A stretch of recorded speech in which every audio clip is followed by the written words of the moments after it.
Esse é o Sou Bela, um podcast sobre o universo feminino. Aqui vamos discutir ciência, saúde, sexo, espiritualidade e como achar paz e felicidade na loucura da vida diária da mulher madura.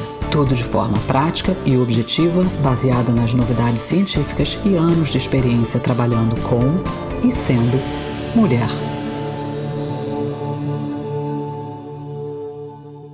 Bem-vinda ao Sou Bela. Hoje eu vou falar mais sobre proteína, com foco na construção de massa muscular, continuando no pensamento de músculo esquelético como órgão de longevidade. Eu vou falar da quantidade ideal de proteína para a construção de massa muscular, do horário ideal de consumo e como dividir a quantidade de proteína necessária ao longo do dia para termos um melhor aproveitamento. Assim como falar das diferentes necessidades proteicas entre uma jovem e uma idosa devido aos hormônios que estão presentes ou não em cada fase da vida. Eu falarei sobre diferenças entre homens e mulheres, de como distribuir a sua proteína ao redor dos exercícios, o que comer no pré-treino e também o que se sabe hoje sobre mulheres, atletas e jejum. Eu vou falar de emagrecimento e da diferença entre perder peso a qualquer custo e o que fazer para emagrecer, mas ao mesmo tempo manter a sua saúde e a massa muscular. Eu começo explicando um pouco metabolismo, e isso pode ser um pouco denso. Mas, de novo, antes de eu te dizer o que comer, que quantidade de comer, a que horas comer e tal, eu queria te dar um entendimento de mecanismo, para que você aprenda a fazer escolhas dependendo da situação em que você se encontre, ao invés de ser mais um papagaio de pirata, ditando regras que não existem, porque tudo na vida depende de contexto. E chances são que você é também filha de alguém e mãe de alguém. Ou seja, eu quero que você saiba o que fazer, não somente para você, mas também como ajudar aos seus pais e aos seus filhos. Se você ainda não ouviu o primeiro episódio da proteína, que é o episódio 8, vale a pena dar uma conferida, porque eu não vou repetir os conceitos de qualidade e aminoácidos, porque eu já falei bastante sobre isso. E sim, tudo o que eu falar hoje se aplica tanto para quem é vegetariano quanto para os onívoros. Então, bora começar. Existem necessidades diferentes e impactos diferentes da proteína dietética ao longo da vida. Um jovem de 16 anos, em comparação com um adulto de 65, tem necessidades e capacidades de utilização de proteínas distintas. A forma que ocorre a assimilação de aminoácidos no tecido muscular em pessoas de diferentes idades depende dos hormônios que estão presentes nas diferentes fases da vida e também existe diferença entre os sexos, já que mulheres e homens são impactados diferentemente por seus hormônios sexuais ao longo da vida. Isso se torna um complicador maior para as mulheres porque existe muito pouca literatura específica para elas. Praticamente todas as pesquisas em construção de músculo, fisiologia de exercício e jejum foram realizadas em homens e também em animais do sexo masculino. Ou seja, as flutuações hormonais que a mulher passa ao longo da vida, desde a puberdade até a menopausa, foram completamente ignoradas e usamos afirmações e ideias de jejum que foram testadas, em sua maioria, na população masculina.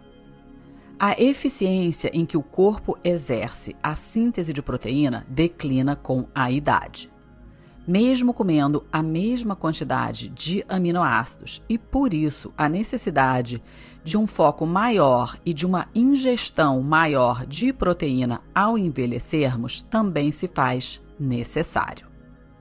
Lembrando do episódio 8, a reciclagem de proteína do nosso corpo está acontecendo o tempo todo e depende dos aminoácidos essenciais. Como já vimos, nosso corpo é feito de proteínas. do seu cabelo, às suas células imunológicas, aos seus músculos, tudo depende dessa reciclagem de proteínas. E é a ingestão dos aminoácidos essenciais que alimenta o processo de síntese e renovação de proteínas, que é quando o corpo está se refazendo, se renovando, aquela manutenção que a gente já aprendeu e em inglês a gente chama de protein turnover. O corpo precisa produzir, a partir dos aminoácidos que ele recebe da alimentação, quase 300 gramas de novas proteínas por dia, para fazer essa constante renovação, para manter o corpo funcionando. Isso independentemente de você ter 16 ou 65 anos. Essa renovação está sempre acontecendo. Alguns tecidos do corpo se refazem super rápido, como, por exemplo, as enzimas hepáticas, que você substitui a cada hora, mas as proteínas musculares, por exemplo, têm uma meia-vida de cerca de 15 a 16 dias. Ou seja, a cada mês temos novos tecidos musculares. O colágeno se renova em cerca de 100 dias e é por isso que, se você machucar uma articulação, como a gente já falou, leva tanto tempo para consertar.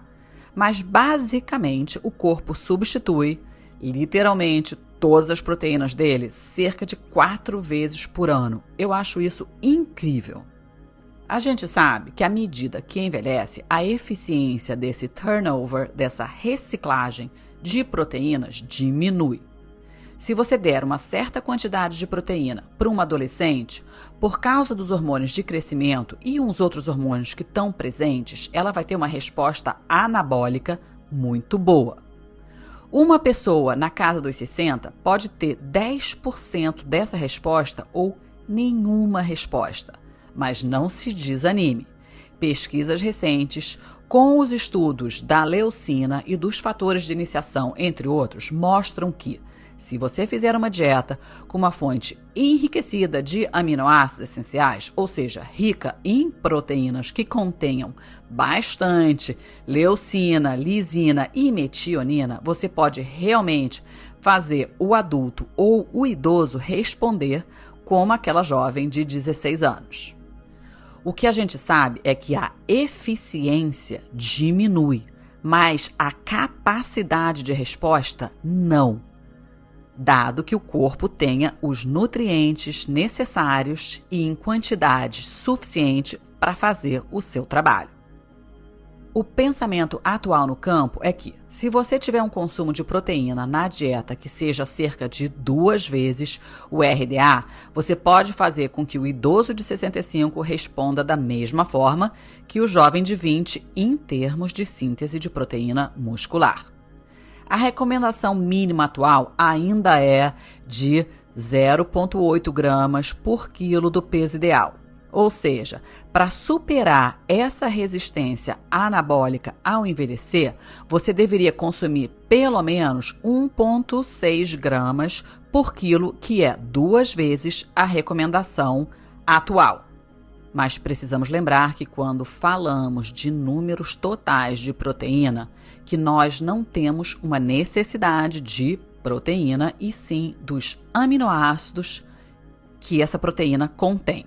Ou seja, se você tem 60 anos e é vegetariana, talvez precise de uma dose ainda mais alta de proteína para conseguir ativar esses processos de síntese proteica que depende dos aminoácidos essenciais para essa renovação e manutenção de massa muscular, o que talvez signifique que precisará ingerir mais caloria também, mas é possível. Infelizmente, o que normalmente eu vejo acontecer é que os vegetarianos tendem a diminuir não somente a quantidade de proteína ingerida, mas também a qualidade delas. A literatura mostra que, independente de ser proteína vegetal ou animal, se você consumir ao redor de 100, 125 gramas de proteína total em um dia, a distribuição entre animal e vegetal provavelmente não vai importar, porque provavelmente nesse alto número você vai ter a quantidade suficiente de aminoácidos essenciais para cobrir todas essas necessidades.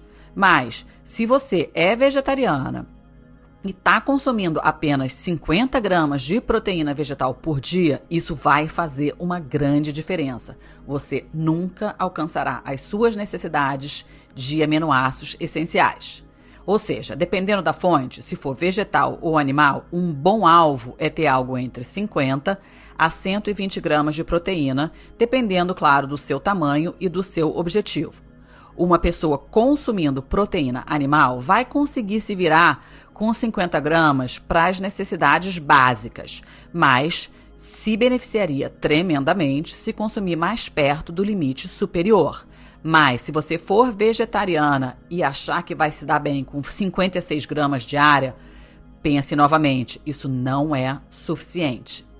O que pode explicar as diferenças na resistência anabólica à medida que envelhecemos? Primeiro e mais importante são os hormônios. Entre a pessoa de 65 anos e a outra de 16, há uma grande diferença no nível de andrógeno entre elas, assim como quais hormônios que estão estrelando esse show e conduzindo o metabolismo. Quando você está crescendo, os hormônios de crescimento são seus amigos. Eles são a estrela da festa e vão te fazer crescer independentemente do que você comer. Se você olhar para a desnutrição na África, as crianças crescerão com dietas realmente ruins.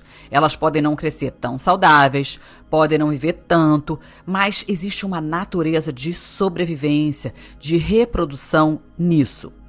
Os hormônios que são dominantes para impulsionar o crescimento quando você é jovem são a insulina e o IGF-1, que é a sigla para Insulin-like Growth Factor.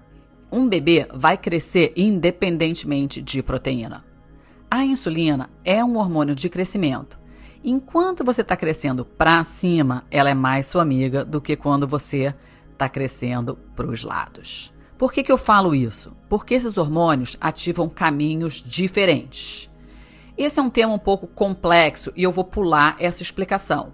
Eu quero agora que você entenda que a qualidade da proteína, ou seja, o perfil de aminoácidos, se faz menos crítica ou importante quando o sistema é dominado por hormônios. E por isso, vemos as crianças crescendo mesmo sem tanto foco na quantidade de proteína. Os sinais para a síntese proteica dos hormônios de crescimento conduzem essa orquestra independentemente.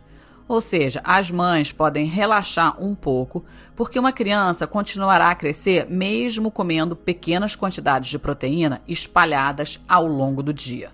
Mas para nós, adultos, que já não temos esses hormônios de crescimento robustos governando o nosso metabolismo, comer proteína fracionada em pequenas refeições não fará o menor impacto na síntese de proteína muscular. Vamos ver isso quando eu falar de número de refeições e quantidade de proteína para cada refeição já já. Quando a gente para de crescer, lá pelos 25 anos, esses hormônios nos afetam de forma diferente. A gente não tem mais a força deles guiando e direcionando a síntese de proteína muscular. E nessa ausência, todo esse processo passa a depender na qualidade e quantidade de proteína ingerida.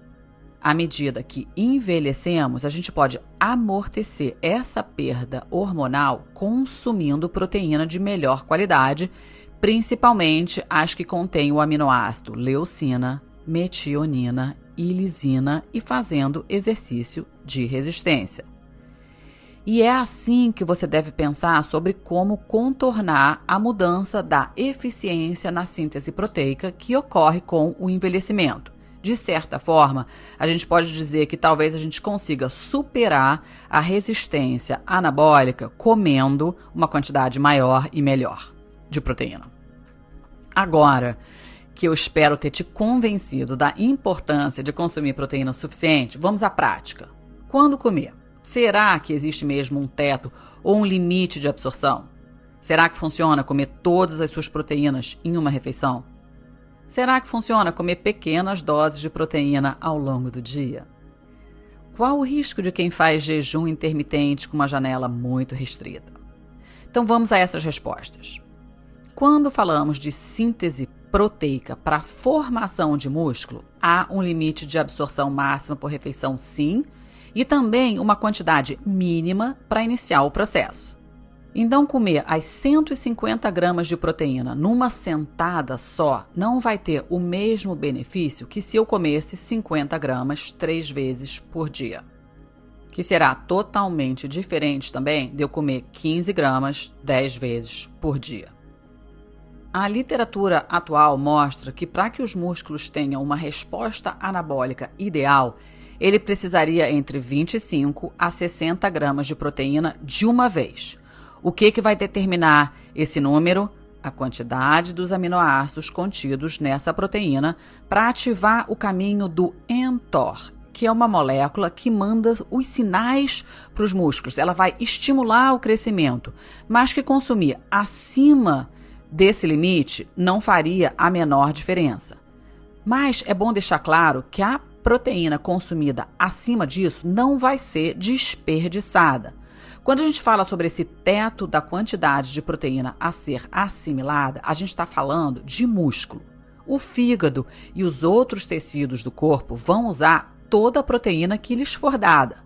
E isso é uma diferença fundamental nos requisitos de proteína para criança e adultos, tanto em quantidade como quando essa proteína deve ser distribuída. Por exemplo, se a gente pega uma mulher adulta cuja necessidade seria 100 gramas de proteína por dia. Se ela dividir isso em refeições muito pequenas, tipo se for gotejando 10 gramas durante todo o dia, come um iogurtezinho aqui, aí horas depois come uma barrinha de proteína, aí daqui a pouco come um ovo, ela nunca vai estimular a síntese de proteínas musculares. A literatura aponta que, para ativar a síntese de proteína muscular, a gente precisa cerca de 3 gramas de leucina, o que se traduz, em média, cerca de 30 gramas de proteína animal para a maioria das pessoas. E por isso que vem esse cálculo de comer 30 gramas de proteína por refeição. Mas esse número baseado em gramas de proteína pode mudar dependendo da proteína consumida, pois já aprendemos que o que interessa mais é a qualidade dos aminoácidos e não somente a quantidade total de gramas ingeridas. Mas, voltando à absorção, o fígado dessa mulher vai ficar perfeitamente bem. O intestino, o fígado, o coração, os rins responderão à proteína líquida consumida por dia. Não importa quando você a comeu. Mas músculo é diferente, é específico. A construção de músculos não é acionada a menos que a dieta seja exatamente correta com os aminoácidos necessários. Como é que isso funciona? O músculo detecta energia, insulina e proteína consumida antes de disparar o seu processo de construção. Se isso não tiver tudo equilibrado, ele não vai desencadear síntese de proteína muscular, mas o seu fígado vai absorver e utilizar tudo o que receber. Podemos dizer que o fígado se preocupa mais com o cérebro do que com o músculo esquelético, porque o cérebro precisa manter a homeostase da glicose, já que sem a homeostase da glicose, o cérebro literalmente morre em uns 20 minutos. Então, seu fígado, seu coração, seus órgãos vitais, eles precisam funcionar o tempo todo. No meio da noite, o seu fígado ainda precisa produzir proteínas, mas os seus músculos não. E o cérebro entende e prioriza o uso dos aminoácidos dessa forma. Então, você está lá deitada na cama, o seu músculo está catabólico e fornecendo aminoácidos para que todos os outros órgãos funcionem. Apesar de eu enxergar o músculo como órgão de longevidade e de que seria mais interessante focar na manutenção da saúde, centrando todo o pensamento e a alimentação na manutenção dessa massa muscular, a realidade é que, momento a momento, o seu cérebro está focado na manutenção do funcionamento dos órgãos vitais para a sobrevivência nesse minuto. E, se for necessário, ele vai quebrar os músculos para obter combustível. Ou seja, pensa no seu tecido muscular como uma despensa do seu corpo. É lá que o corpo armazena e vai buscar combustível primeiro quando ele não encontra nada em circulação. A longo prazo, a sua saúde geral é determinada pela saúde dos músculos saudáveis, porque ele mantém todo o resto saudável, desde o funcionamento básico do seu esqueleto, gerando sua mobilidade e independência, como também é ele que é o depósito para a glicose em excesso, para a maneira como seu corpo regula o metabolismo, seu sistema hormonal e como doador de nutrientes para os outros órgãos do corpo também. Mas tudo bem, você quer saber mais quanto de proteína temos que comer? A conta aqui é de 1,6 a 2 gramas de proteína por quilo do peso ideal por dia. Se você já tiver aí lá pelos 50 anos, foca em 2 gramas. Então, vamos fazer uma matemática. Se você pesa 60 quilos e multiplicar por 2, você teria que comer 120 gramas de proteína por dia. Se o seu peso ideal for 50 quilos, teria que comer 100 gramas e assim por diante. Uma falha de comunicação e até compreensão no mundo nutricional é se referir à proteína como um percentual de calorias ingeridas. Isso é incorreto. Proteína não é um percentual de caloria ingerida por dia, é um número fixo. Os requisitos de proteína são um número absoluto. Portanto, mesmo que as calorias ingeridas diminuam, ou você quer diminuir para emagrecer, porque a sua necessidade calórica é menor, porque agora você gasta menos energia, enfim, a sua ingestão de proteína vai permanecer a mesma. Ou seja, o percentual de proteína em relação aos outros macronutrientes tende a aumentar à medida que envelhecemos. Por exemplo, se as necessidades calóricas daquela mulher lá em cima, cujo peso ideal era 50 quilos, e vamos dizer que hoje ela tem 75 anos, e aí as necessidades calóricas dela caíram para 1.200 calorias por dia, ela ainda vai ter uma necessidade de proteína de 100 gramas por dia. Ou seja, nesse caso, a necessidade de proteína dela vai ser de 35% a 40% da caloria total ingerida. Mas se você está aí nos seus 40, faz exercício, gasta bastante energia e tem, sei lá, uma necessidade calórica de 2.400 calorias, essa distribuição muda completamente. Você sim vai poder consumir muito mais carboidrato e gorduras percentualmente falando, do que aquela mulher de 75 anos, por exemplo. Então, quando as pessoas estão focadas em perder peso, é importante lembrar que as necessidades de proteína continuam a ser um número absoluto e não uma porcentagem das calorias diárias. Ou seja, se torna vital manipular a gordura e os carboidratos para não extrapolar demais nas calorias, mas jamais reduzir a proteína para não perder massa magra, porque você quer perder gordura e não músculo. É comum as pessoas dizerem que a dieta deve ter 30% de gordura, 50% de carboidrato, aí sobra 15% para as proteínas, mas isso é errado e perigoso. O que você tem que fazer é pensar em proteína primeiro, calcular o valor absoluto necessário para você e o resto é que é percentual, baseado em quantas calorias você deseja consumir, que depende dos seus objetivos. E vamos falar sobre distribuição dessa proteína ao longo do dia. Quando que é melhor comer mais ou menos proteína? E será que eu tenho mesmo que comer proteína em todas as refeições?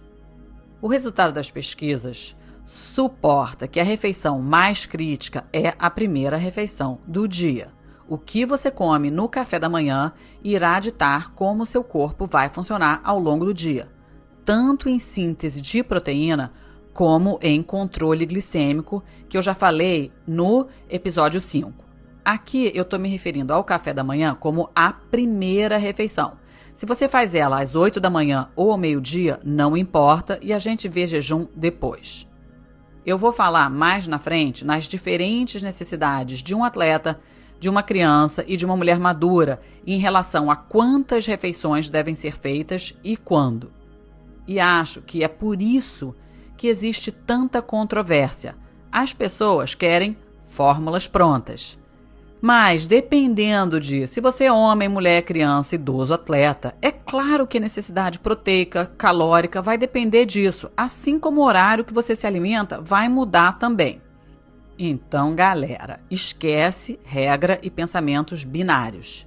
Jejum pode ser ótimo em alguns contextos, para algumas pessoas e em algumas situações, mas péssimo em outras.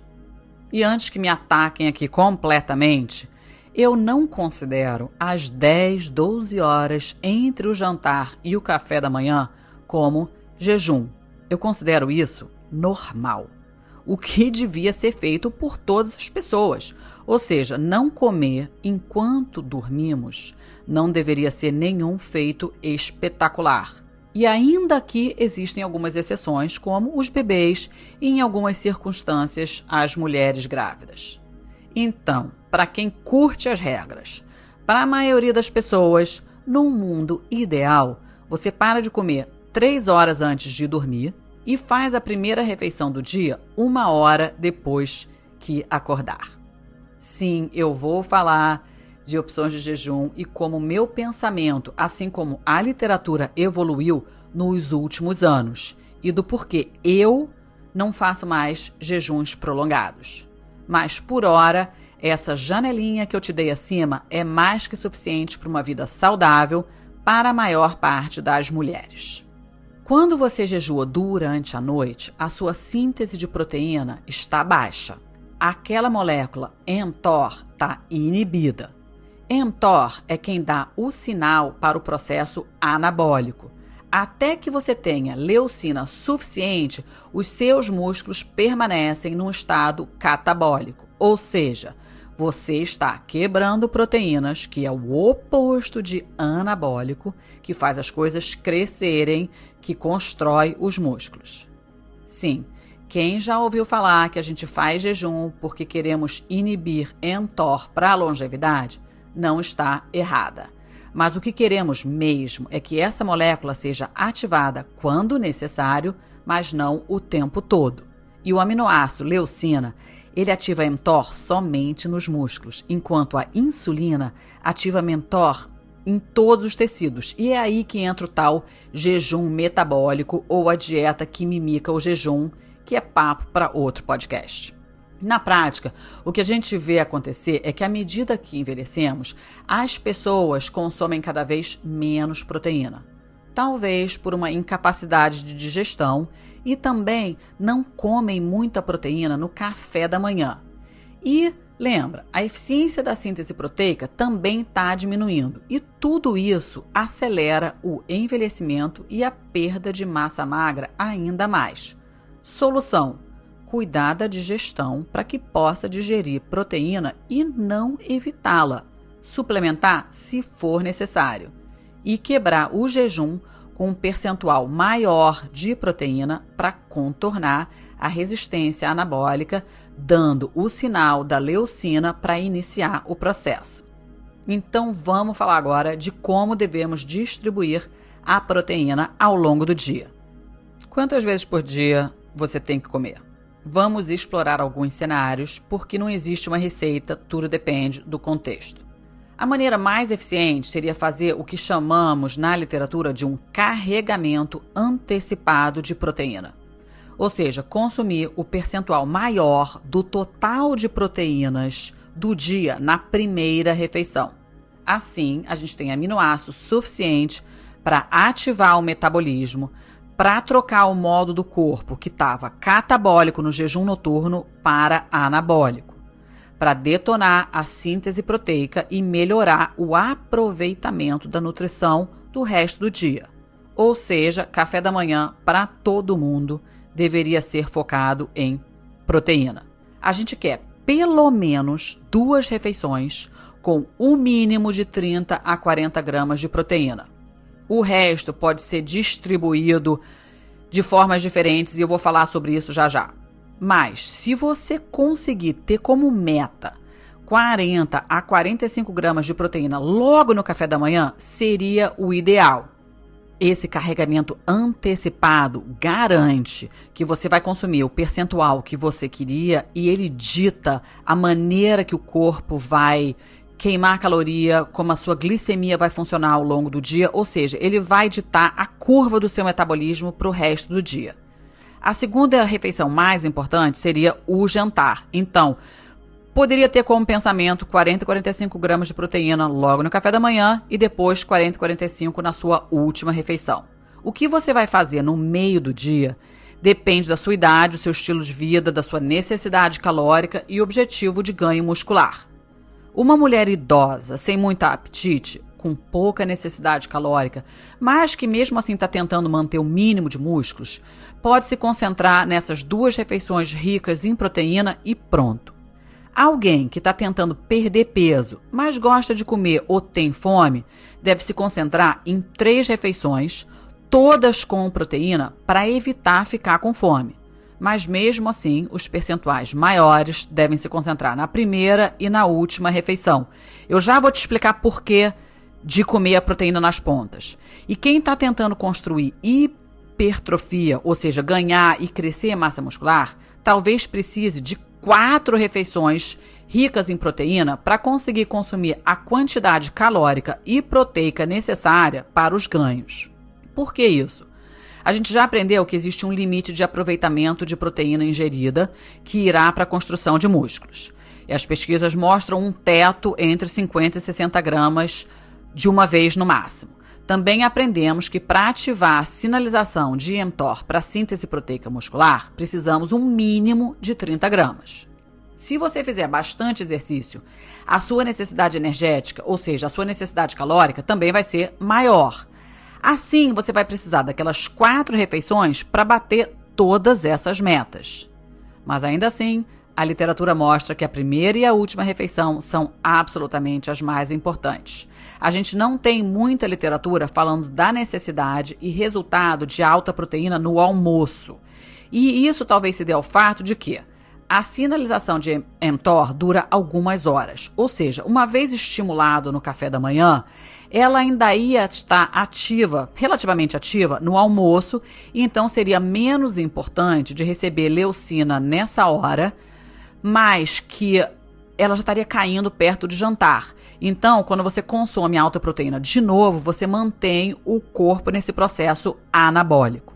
Resumindo, a razão pelo qual uma pessoa, um atleta com o objetivo de ganho de massa muscular precisaria de 4 refeições ricas em proteína seriam: 1. Por causa dos efeitos da leucina na sinalização de mTOR para iniciar a síntese de proteínas musculares. Depois, para conseguir obter quantidade de proteína suficiente para o dia para os seus objetivos, porque se você precisa de mais proteína, mas o máximo de aproveitamento é ao redor de 50 gramas em uma refeição, você vai precisar de uma outra refeição para suprir essa necessidade. Ou seja, vai ter que comer mais. E é aqui que normalmente eu vejo entrar a suplementação. Outra dúvida frequente é em que horário, em relação ao exercício ou treinamento de força, seria melhor consumir a proteína. Vamos entender mecanismos e o que a literatura atual fala. A gente sabe que essas conclusões são baseadas nas pesquisas que temos até agora e que são, na maior parte, feitas em homens. Exercício exaustivo é catabólico. Não importa o que você coma antes, ou seja, pela simples natureza do exercício, você vai destruir, quebrar ou utilizar músculos durante o treino. O consumo de proteína antes do exercício não vai amortecer esse processo catabólico durante o exercício. O benefício maior para a construção de massa muscular virá com o consumo após o exercício, não antes. Mas lembrando que precisamos de energia para fazer o exercício. Então, apesar do benefício maior para efeito muscular vir depois do treino, isso não significa que você precise ou deva treinar em jejum. E no caso das mulheres acima dos 40, esse treino em jejum poderá ser bem contraproducente. Mecanisticamente falando, repetindo só para ficar claro, você pode comer todos os aminoácidos antes do treino. Isso não vai impedir o processo catabólico, porque exercício é uma atividade catabólica, você vai estar quebrando músculo, não importa quantos aminoácidos estejam a bordo durante o levantamento de peso. Será mais importante que você tenha uma boa refeição rica em proteína para facilitar essa reconstrução depois do treino, quando o corpo estiver reconstruindo ou se adaptando. Mas isso não quer dizer que se comer antes vai atrapalhar, tá? Existe uma controvérsia na literatura sobre esse antes e depois. Mas o meu entendimento e crença é que a gente sempre precisa de contexto para decidir o que fazer. Ou seja, o horário da alimentação vai depender de quando o exercício vai ser feito, quão puxado ele vai ser, qual vai ser a duração e qual estágio o atleta se encontra, qual é o seu estilo de vida, qual é a sua capacidade digestiva, etc. Resumindo, não dá para afirmar que treinar em jejum sempre será bom ou sempre será ruim. Outro aspecto também pode ser que treinar com a barriga cheia de proteína não é assim tão prazeroso. E também olhando e focando em digestão, que é a função do sistema nervoso parasimpático, que acontece quando a gente está relaxado, tudo isso aponta para o benefício maior do consumo de proteína pós-treino. Mas isso não quer dizer que você não possa consumir antes. Ou seja, sempre tem nuance dependendo da pessoa e da circunstância, mas nutrir pós-treino sempre se faz necessário. Agora, quando depois, varia. De acordo com os estudos do Don Layman, Josh Anthony, Tracy Anthony, que investigaram essa resposta de síntese de proteína para a construção do músculo pós-treino em ratos, eles descobriram que quando você sai de um exercício exaustivo, o músculo permanece catabólico até que você ingira leucina suficiente para reverter o processo. Foi desse estudo que eu tirei lá aquelas 3 gramas de proteína para impulsionar o anabolismo. Eles também descobriram que tem uma janela de 2 horas logo depois do exercício, onde você pode ver o maior efeito da alimentação. Mas que isso só se fez importante quando eles estavam analisando os indivíduos não treinados, ou seja, iniciantes. Quando eles olharam para os atletas de um período mais longo, essa janela curta de necessidade de alimentação desapareceu. Quando o corpo já estava adaptado ao exercício de resistência, ele se regulava durante o dia todo. Ou seja, não importa se você consumir a proteína nessa janela de 2 horas ou ao longo do dia. Mas esses estudos foram realizados em animais e homens. A literatura atual mostra que nas mulheres essa resposta é diferente e que elas realmente precisam comer numa janela pós-treino bem menor para não ter efeitos detrimentais aos seus hormônios. E essa janela menor seria entre 30 a 45 minutos após o exercício. Então, para evitar esse catabolismo, ou seja, perda de massa muscular e de detonar uma resposta negativa no eixo HPA, que regula os hormônios de estresse e uma outra cascata de consequências hormonais, como resposta, pensa tireoide, cortisol, etc., mulheres não deveriam malhar de barriga vazia e deveriam se alimentar logo após o treino. E principalmente as mulheres na perimenopausa, ou seja, na casa dos 40. Nesses estudos, os danos foram observados ainda mais durante essa fase de transição, que são os 6 a 8 anos antes da sua última menstruação. Ou seja, durante o climatério, as mulheres devem prestar ainda mais atenção em como se alimentar para treinar. Apesar disso também parecer ser bastante importante, para as mulheres na fase reprodutiva, ele é vital a partir dos 42 anos. É claro, esse número varia, eu estou aqui assumindo que a idade média da entrada na menopausa é 51 anos. Eu falo mais na frente sobre exatamente o que uma mulher a partir dos 40 deveria comer pré e pós-treino, e eu vou fazer um episódio inteiro voltado para a mulher atleta, já que suas necessidades são completamente diferentes das mulheres sedentárias e diferentes de quem tem diabetes, resistência à insulina, etc. E como atleta, eu incluo mulheres como eu, que são atletas recreacionais, não competidoras, mas que fazem exercício regular e que têm como objetivo performance e ganhos musculares. Nos estudos realizados em homens, concluiu-se que nas primeiras 4 semanas, se você nunca fez musculação, faz sentido aumentar a proteína logo após o treino. E eu incluo as mulheres aqui. Mas se você é um homem já bem treinado e basicamente vem treinando assim pelos últimos 6 meses, o estudo que eu mencionei não viu nenhuma diferença do efeito entre ingerir proteína 2 horas depois ou você fazer 3, 4 refeições ricas em proteína ao longo do dia. Ou seja, você poderia se concentrar no quadro geral, que é a proteína total, qualidade de proteína, e espalha de forma que você não exceda a fração metabolizável dela em nenhuma refeição. E aí não precisava ficar muito na neura de comer após o treino. Mas isso só vale se você for homem. Se você for mulher, a minha recomendação atual, baseada na literatura até agora, seria não treinar em jejum, e sim, comer uma refeição rica em proteína em até 45 minutos depois do treino para evitar catabolismo, promover a recuperação muscular, estimular hipertrofia e evitar LEA, que é a sigla em inglês para Low Energy Availability, ou baixa disponibilidade energética, que eu não vou poder entrar em detalhe hoje para não ficar muito longo, mas pensa em exaustão, ativação do sistema nervoso, do estresse, por uma interpretação do corpo de que falta energia suficiente. Vamos continuar nos cenários para que você aprenda a decidir baseada nas suas circunstâncias reais do dia a dia. Se você vai treinar às 6 da manhã, é completamente diferente de se você vai treinar ao meio-dia ou às 6 da tarde. Às 6 da manhã, a sua capacidade digestiva ainda nem acordou. Vai ser difícil comer muito e principalmente comer proteína. Então, aqui o jejum normalmente é proposto se o treino não for muito longo. Mas se você já estiver na casa dos 40, mesmo com essa capacidade de digestão diminuída, ainda seria recomendado comer alguma coisa leve ao invés de treinar no jejum total. E o que seria isso? A literatura sugere que só 90 calorias já seriam suficientes para evitar essa baixa disponibilidade energética.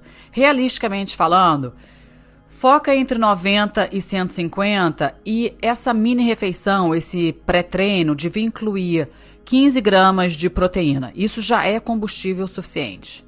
Se você for fazer um cardio puxado e longo, então come 15 gramas de proteína mais uns 30 gramas de carboidrato. E se o seu treino for realmente longo, para aquela galera que faz pedal de horas, leva algo para comer durante também. E aí você faz o seu café da manhã, a sua primeira refeição real, com os 45 gramas de proteína, dentro de 45 minutos depois do treino.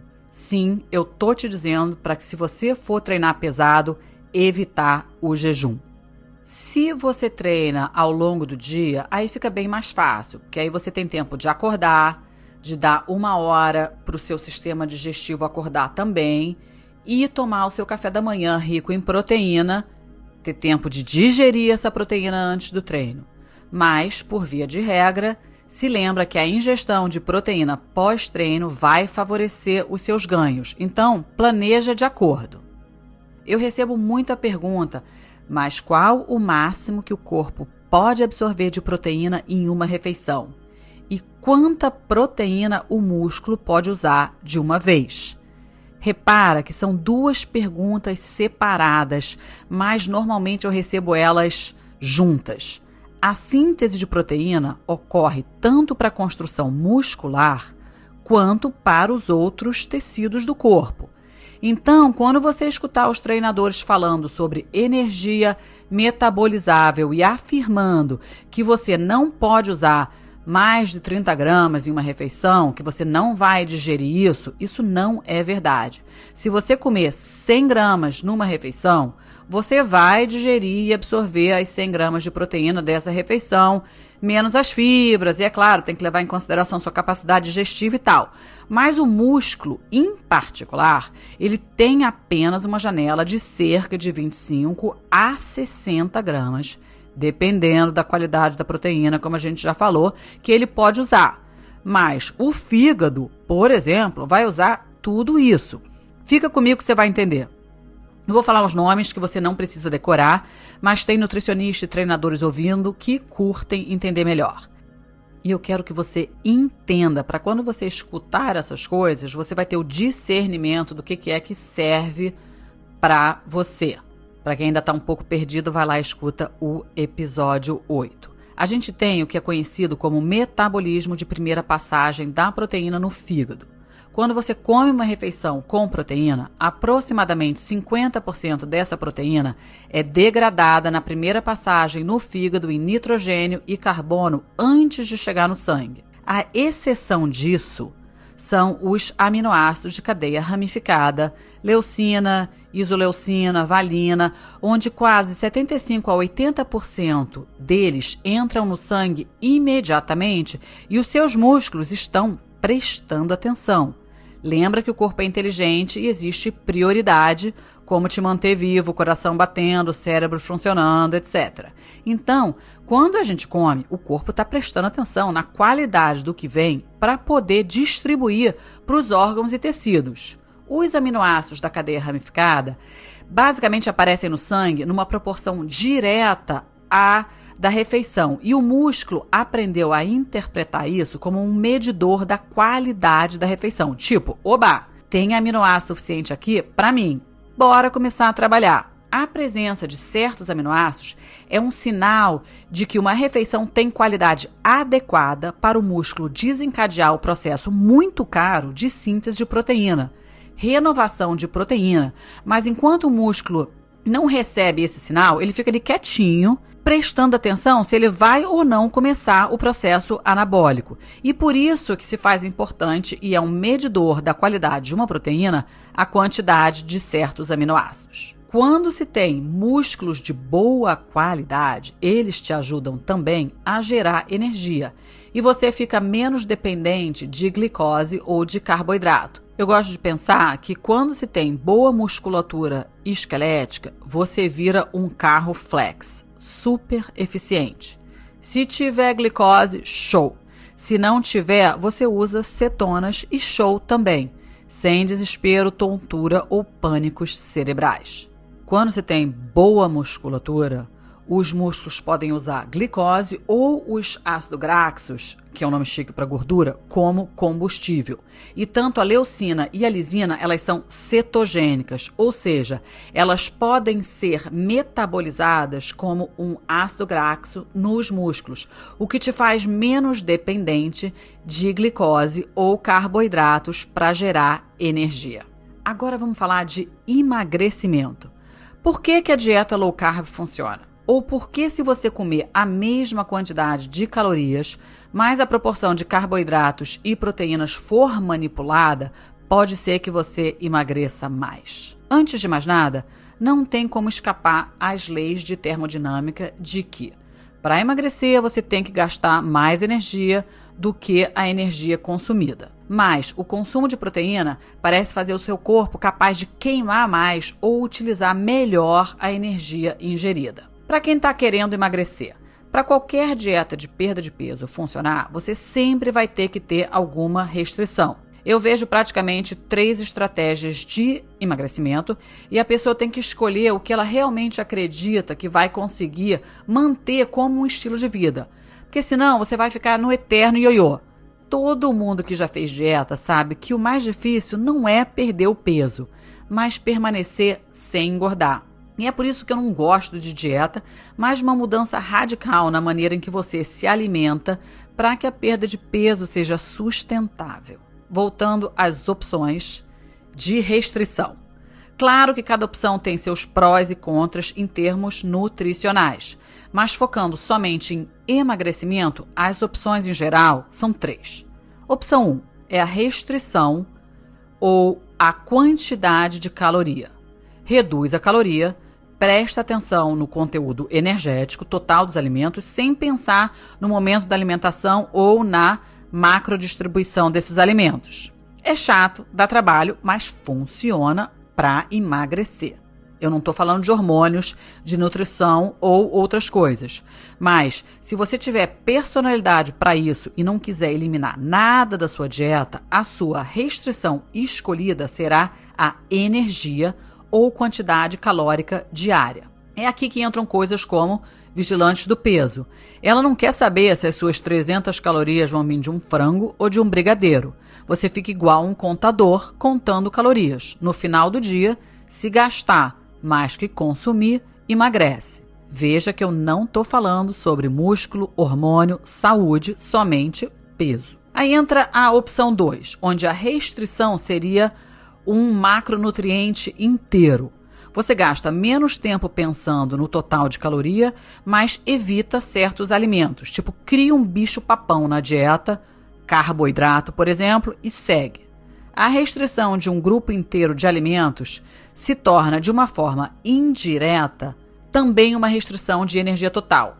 Os efeitos hormonais serão um pouco diferentes, assim como o impacto em saciedade, em massa muscular versus massa gorda. Mas, de novo, a restrição aqui é um grupo inteiro de alimentos e, normalmente, ao se eliminar ou diminuir o carboidrato, por exemplo, diminui-se também o total de caloria ingerida e aumenta-se o gasto calórico. E, por último, a gente tem a restrição de tempo, que é agora o famoso jejum intermitente ou janela alimentar, que também são duas coisas diferentes, mas papo para outro dia. Nesse, você restringe o tempo em que você pode comer. De novo, no final das contas, acaba se restringindo as calorias também, mas por outro raciocínio. Você simplesmente não tem mais tempo de comer o mesmo número de calorias. E é claro, você pode fazer todas essas 3 restrições ao mesmo tempo. Lembrando que, mesmo com uma dessas restrições, seja qual for a escolhida, se o consumo total de caloria for maior que o gasto, você não vai emagrecer e até pode engordar. E é por isso que existe sucesso e fracasso em qualquer método. Por que eu estou falando isso?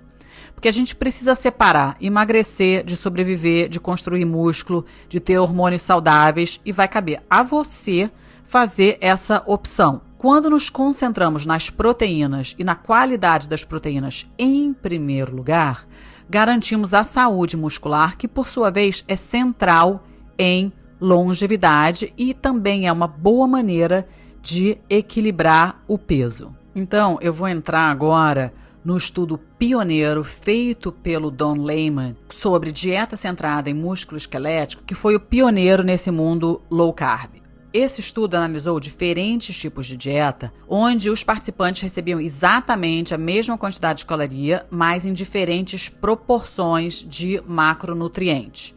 E ele concluiu que o pulo do gato foi manipular a proporção de proteína e carboidrato. O estudo começou, eles queriam criar uma dieta do ponto de vista de saciedade. Aí eles sabiam que a proteína era provavelmente o macronutriente mais saciante, depois seria gordura e carboidrato o mínimo.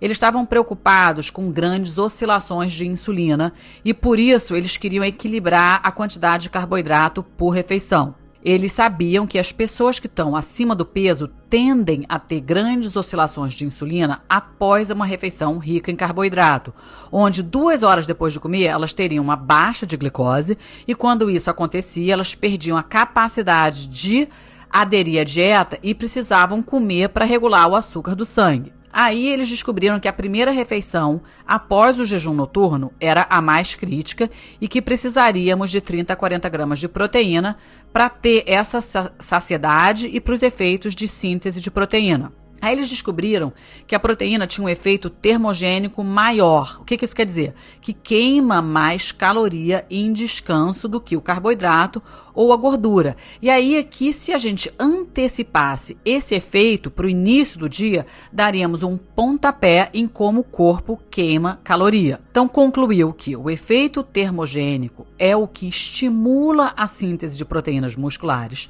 consequentemente gerava um gasto maciço de ATP, de energia celular. Então resolveram maximizar isso em cada refeição para acelerar o metabolismo e a perda de peso.